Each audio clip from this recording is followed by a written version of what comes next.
It's a fact that the most annoying and troublesome people in life are very often what you might call positive people. Do-gooders, people who feel they have to smile at everybody. Most people might not want to be smiled at because it imposes on them a kind of requirement to do it back. And there's a lot to say about that, which I'll say in another podcast. But anyway, I thought the best way to introduce this was to read a short section from my book, Conversations with Jelly, about the difficulty of being negative.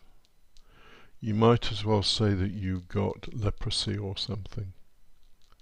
So we have to be careful about it, and you can see those people in that picture in a secret meeting. You can't talk about negativity openly. It'll frighten the life out of people. Anyway, let me read this piece out of my book. Nothing will be met with frothing at the mouth objections more than a good dose of negativity. It frightens people, and the immediate response will be vicious and sneering. You will become an outcast, with a status lower than that of a maggot, an aberration to be avoided at all costs. Survival monsters are everywhere, greedily stuffing money into their pockets and pushing food into their mouths. The holy quest for survival at all costs must be adhered to, and even the slightest suggestion that the quest is futile will send all the monsters in your vicinity scurrying to find cover and to be as far away from you as possible. The myth that life is good and has meaning, that people are okay, and that a positive mindset is an advantage, must be maintained at all costs.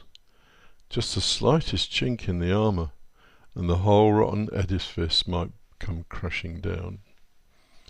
Like a police state desperately trying to keep the regime safe, we find the negativity police spreading their propaganda and recruiting members of the public to report on anyone expressing negative sentiments. At the head of the negativity police, we might find spiritual leaders, psychologists, self-help gurus, marketing executives and salespeople. But without the support of a willing public, they would have no power. Those with a negative mindset must hide away and meet in secret. They must indulge in their illicit pleasures well away from public view. Their demonic incantations assert that life is an exercise in futility, that nature is an indifferent mother spewing out endless suffering children, and that every individual will seek its advantage at the cost of all others. The ecstatic meditations on hatred, anger, envy, cruelty, sadism, denial, stupidity, and other taboos bring a sense of power and pleasure that the negativity police must snuff out whenever they can.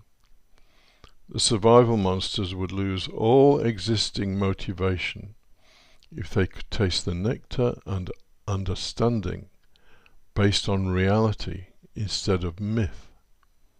That would not do.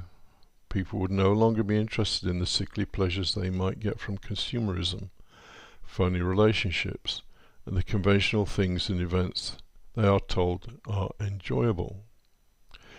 The negativity police are all around you. Do not raise their ire by careless talk. If you do, their cruelty will know no end. You will become a laughingstock, a diseased thing, someone who should be left to die. Those okay people become monsters if the childish fairy tales they have told themselves become threatened.